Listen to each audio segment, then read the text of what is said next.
Good morning.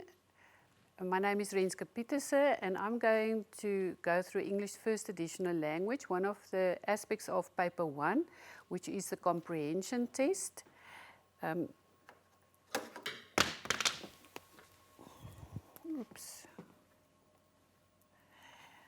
we're going to discuss a little bit about what the introduction is about, the text structure, 3 levels of reading, and how to use reading strategies in order to understand what you are reading. And then we'll discuss the type of questions in the question paper.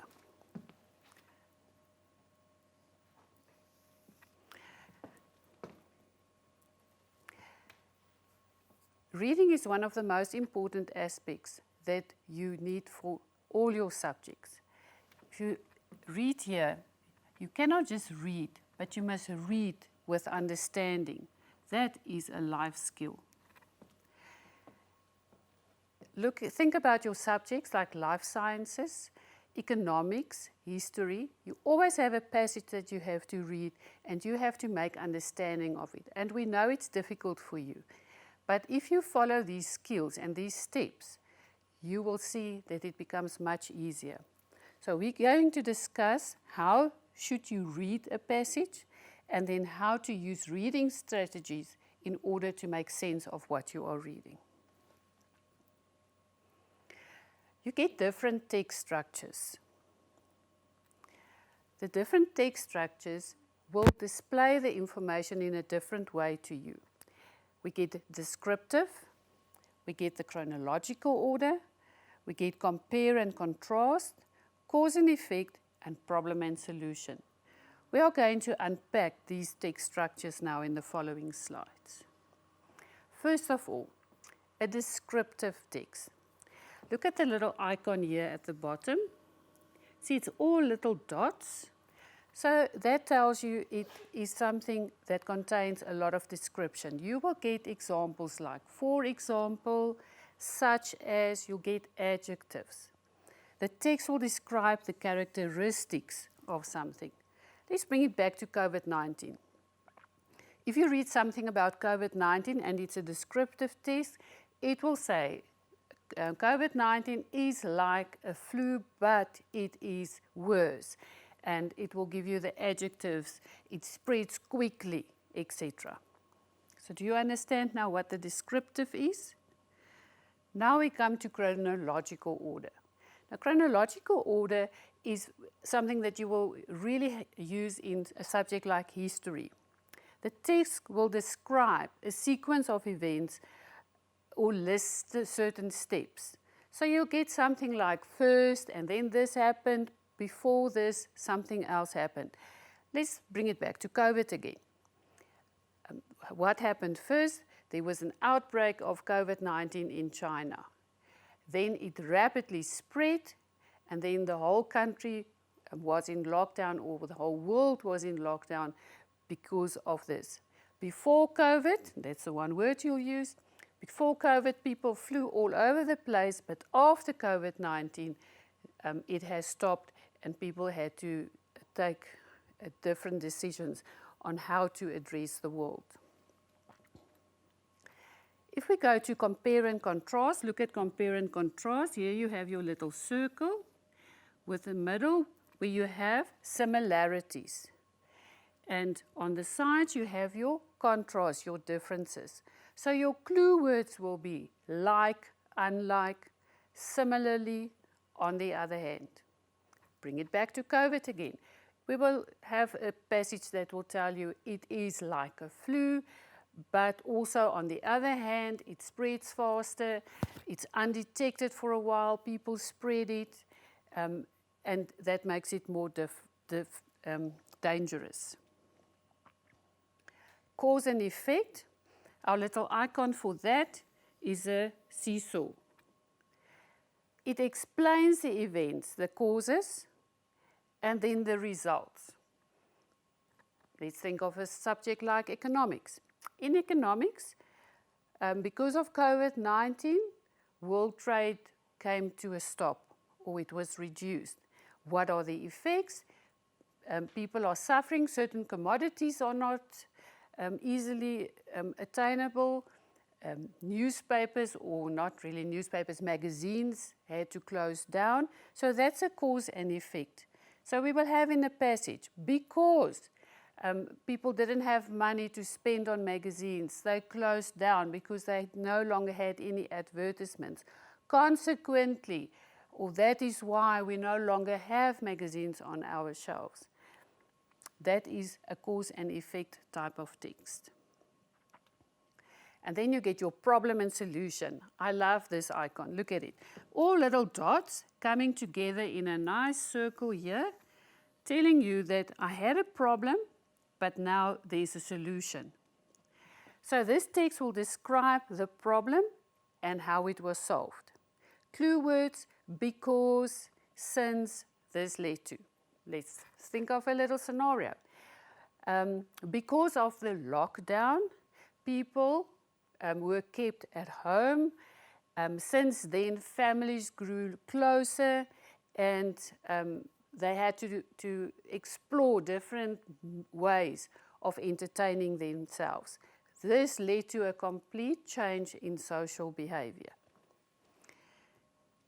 It is important to note that a text might contain more than one of these elements or structures, describing or explaining or comparing or problem solution in one text. Let's see if you can remember the little icons. This one, the little dots coming together in a big circle, that one is the problem solving. This one, the 1, 2, 3, is the chronological one. The little blocks refer to a description. The seesaw refers to a cause and effect.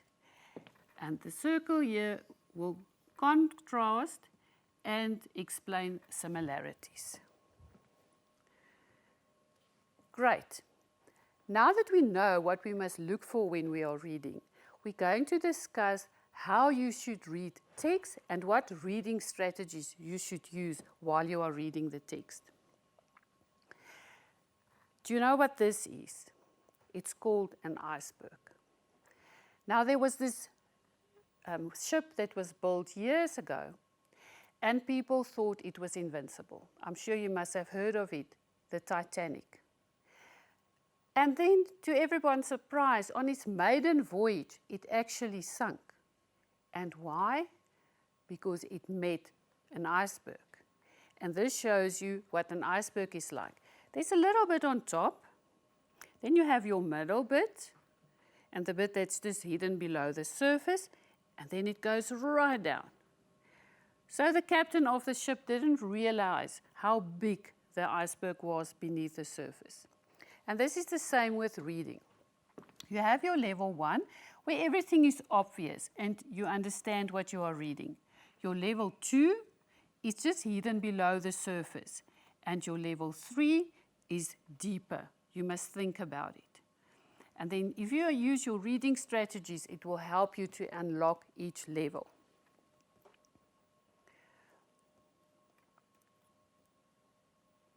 So let's read. When you look at these levels, there are now certain strategies. Now, for the first level, level 1, I'm going to make use of predicting, visualizing, and making connections. What do we mean by that? Think about the words predicting. If you predict something, you're going to predict what the future is, what the outcome is. If you visualize, you're drawing a picture. If you're making connections, you compare, you understand, you draw comparisons. So when you predict, you will use information from graphics, the text, or experiences to anticipate what you're going to read. And it's something that happens automatically. So you will have questions like, what do I think will happen next? Or, have I read or seen or heard about this topic elsewhere? What words or images do I expect to see or hear in this text? what might happen next?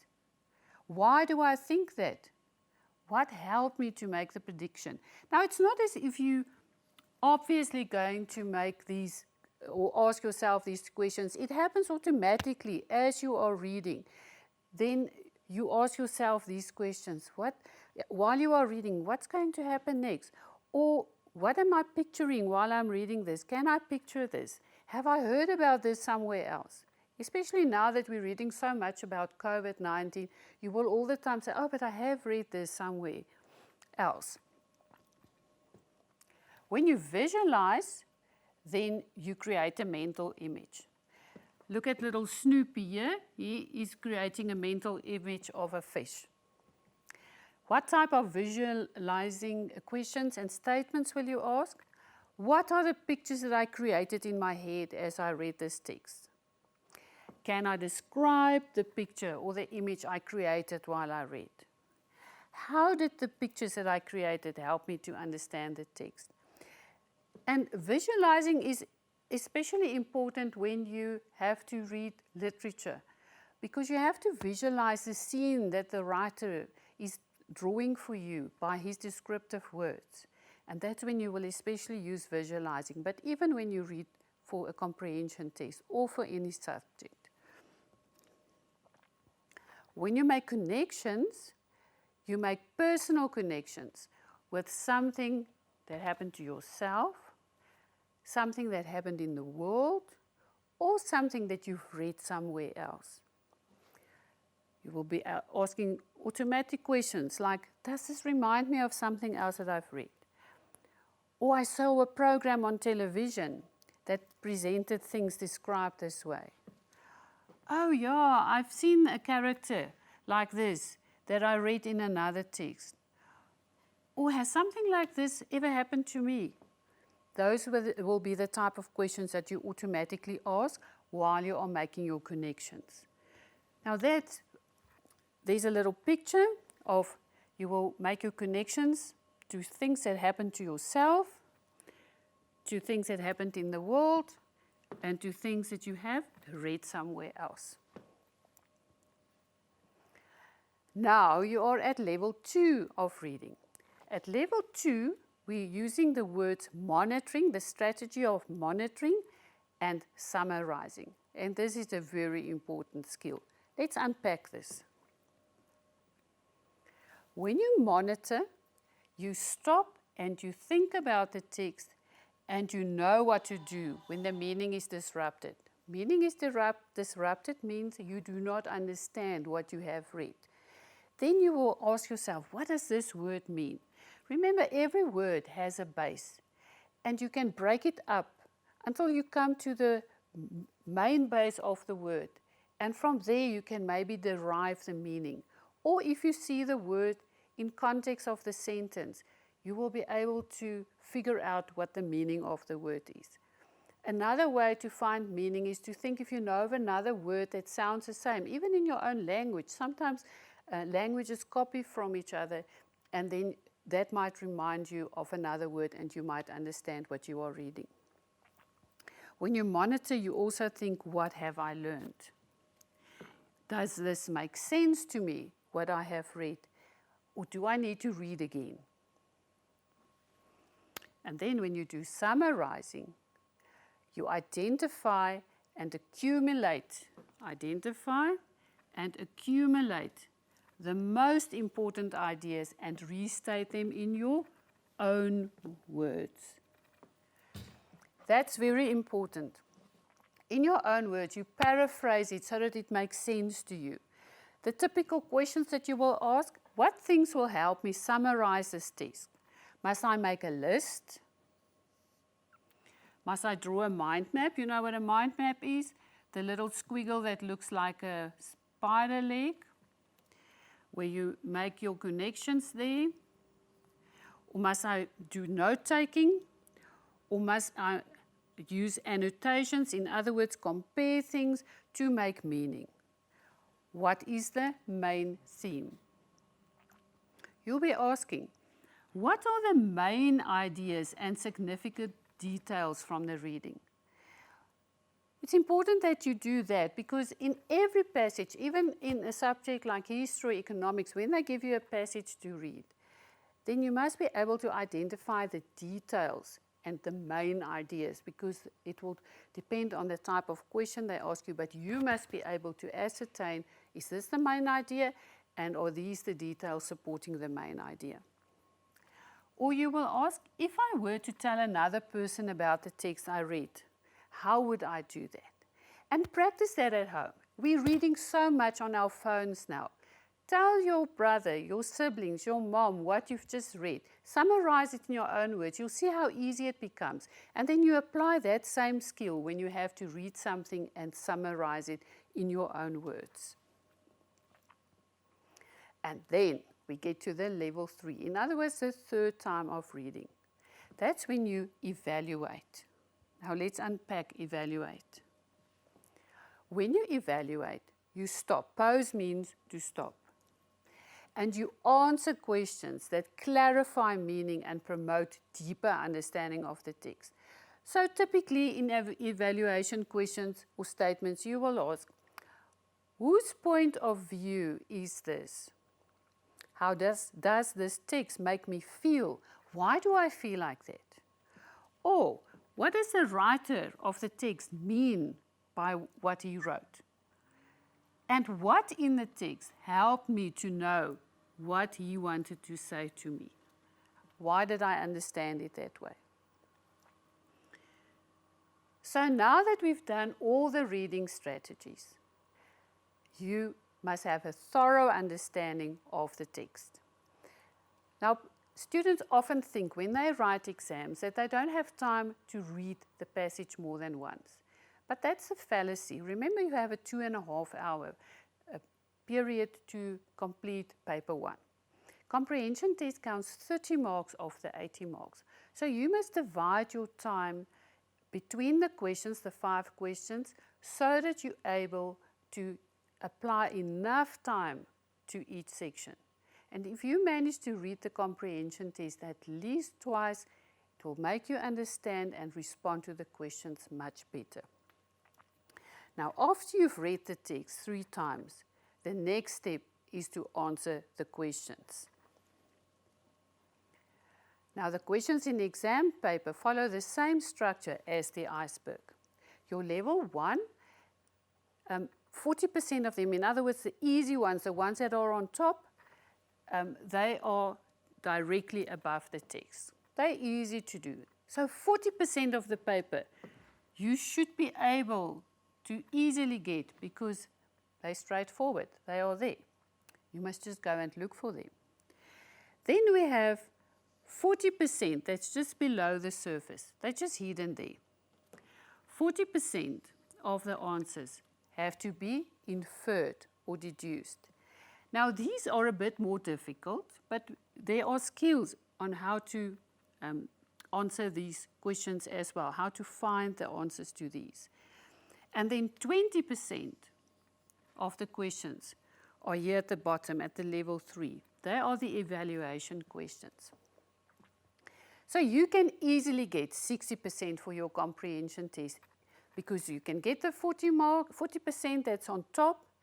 And you know what? It's so easy to get the 20% here at the bottom because there's no right or wrong answer here. As long as your answer is grounded in the text, if you refer back to the text, you will get your marks there. But I will unpack that later. So what type of questions are on top? It's literal. But now you must note that we say they are the ones down here. Down here. Then you get the 40% that are inference, that's just below the surface. They are hidden. And then your 20% questions, the evaluation and appreciation, those are the ones where you must use your head or your heart. In other words, you must think, you must give an opinion. Now, the level 1 questions, the ones that are down there, are questions like name or state the facts. See how easy it is? You just read through and you name it or you state the facts. Or identify or list or tell. or describe what you have read. Or you will be asked to recall something that you have read. You could be asked to summarize something, to group it together, to give similarities and differences, and to give an outline, to contrast it. See how easy it is. These type of questions are very easy. So that's 40% of the paper that you'll be able to respond to. Your inference questions, they are now the ones that are hidden, like the worm in the book. They are questions where you are asked to explain something. Here you will have to write more. You will have to write sentences where you compare things. What is the writer's intention with writing this or using this word? This is where you get your true and false questions. Now, true and false questions, lately, our examiners put them as a statement. They say, find proof from the passage why this statement is true or why the statement is false. So they tell you it is true or it is false. And then you must just read and explain to them in your own words why it is either true or false. And multiple choice questions. Multiple choice questions are those questions where you have the sentence and then you must say which one of the options match the multiple choice question best. And I will show you a few tricks on how to respond to multiple choice questions. Then your evaluation or appreciation questions. Remember, that's the one that takes 20% of the paper. Now see how easy these questions are. Do you think? Or comment critically. So if you have read your passage 3 times, like we suggest, then you will be able to respond to this because you will have an opinion of the passage that you have read. Do you agree with the viewpoint of the author? Discuss the writer's use of alliteration or certain words. Discuss the effectiveness of something. This is something that we often get in literature. Discuss the effectiveness of the figure of speech used in this line. And you must again take it back to the text. Discuss your response to this text that you've read. So with these questions, you can easily get your 20% mark, and I will also later on give you tips on how to respond to these questions. Just keep them in mind.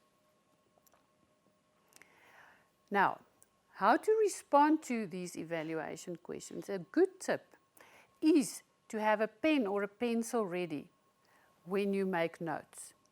And then you make little notes. For example, a little sad face if you don't agree, or a happy face when you agree. You can have your lightning bolt when you think something is important, or you can underline new words that you don't understand. You can draw little arrows to indicate the relationship between ideas. Then when you have to respond to these difficult questions, because they are perceived to be difficult, because they ask you for your opinion, then you will have little notes where you can go back to, because these questions must be based on the text. The answers must be based on the text. So how should we answer comprehension questions? First of all, read through the questions. Don't just start at number 1 and start completing the questions. Read through all the questions first. And I know you think, no, there's no time, I'm in a hurry. No, you have to read through the questions. Otherwise, you might miss something. Take note of the mark allocation for each question. It's so important because if a question counts 1 mark, then you can only write a word or a sentence. But if it counts 2 marks, you know you must write 2 things or 2 sentences. Use full sentences when you respond to questions. Pay attention to the instruction in the question, and that's why we say encircle the instruction word.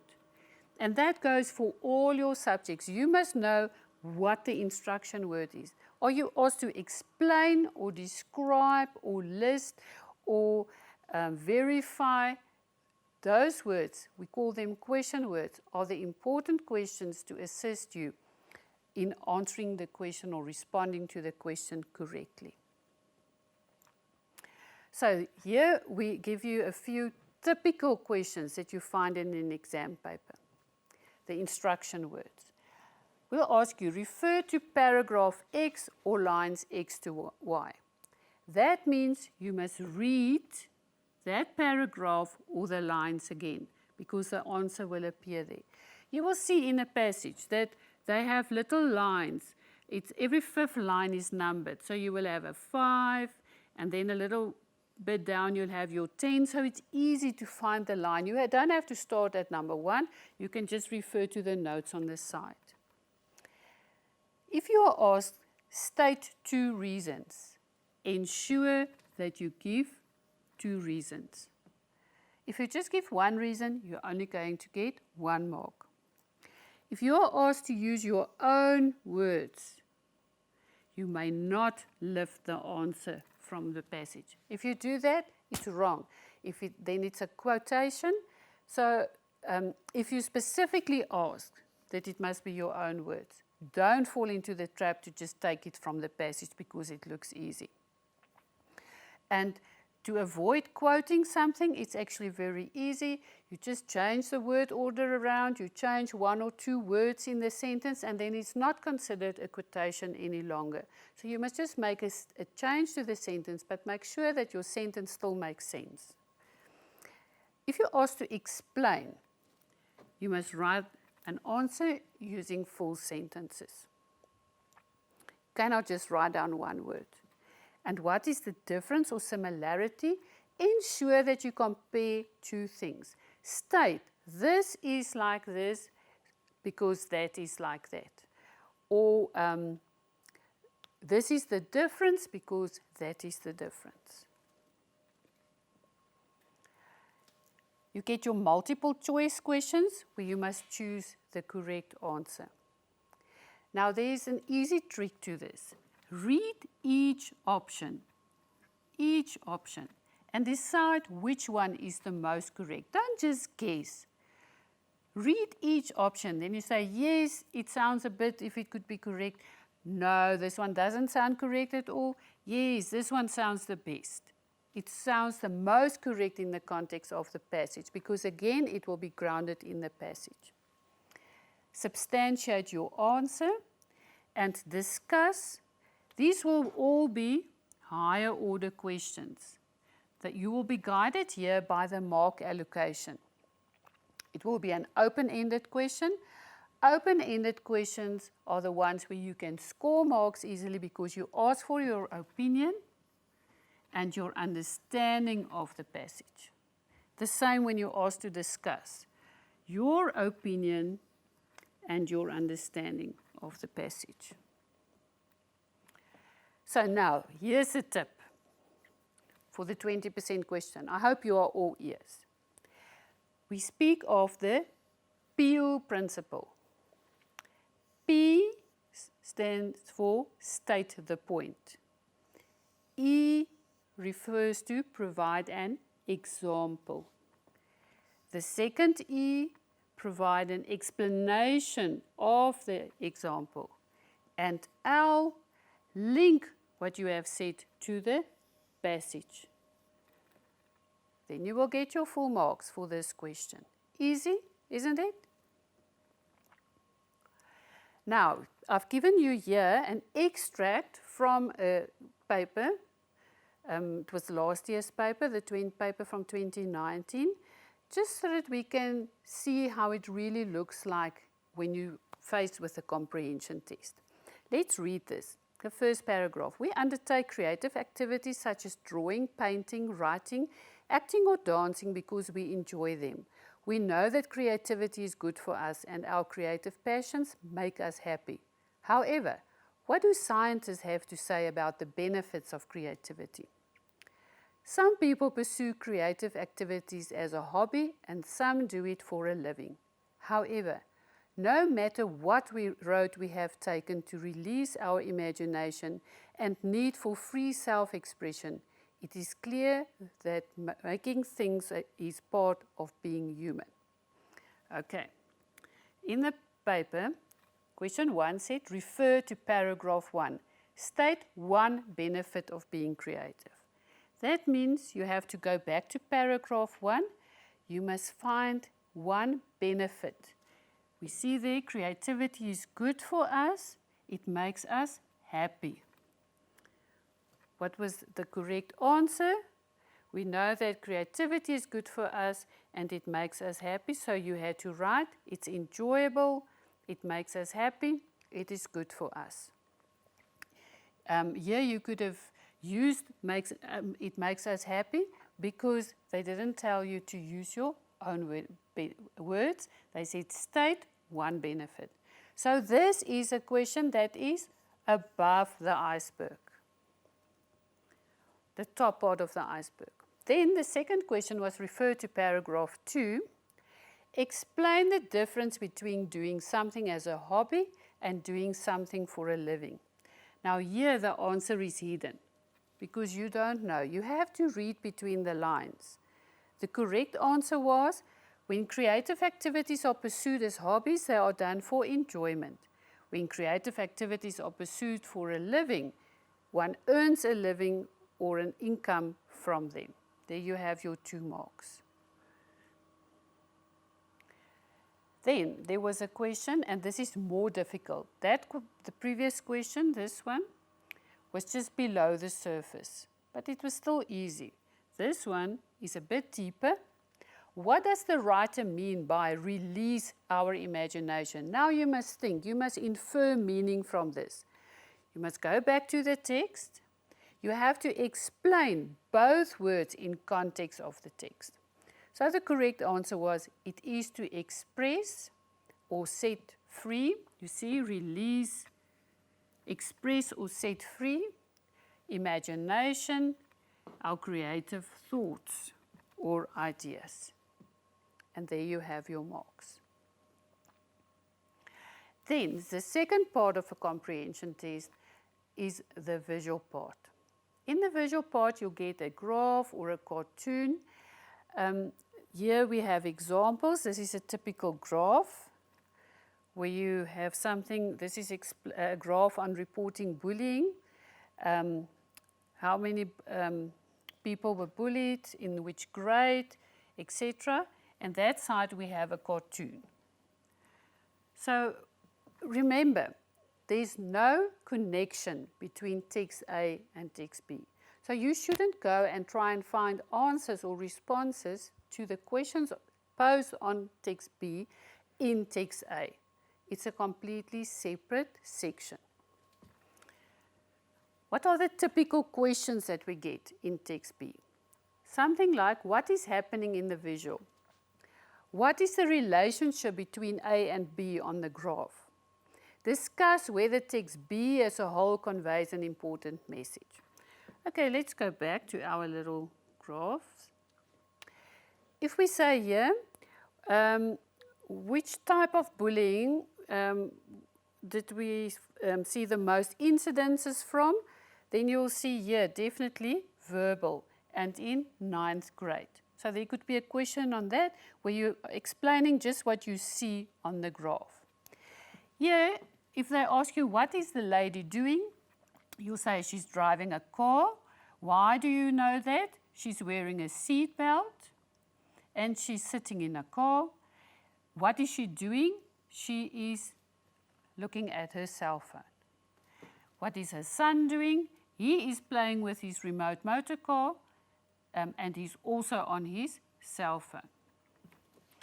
So if we go back to the questions, discuss whether text B conveys an important message. If you think of the cartoon, the lady behind the wheel and the boy playing with his remote, then the question was, what message is conveyed by this cartoon?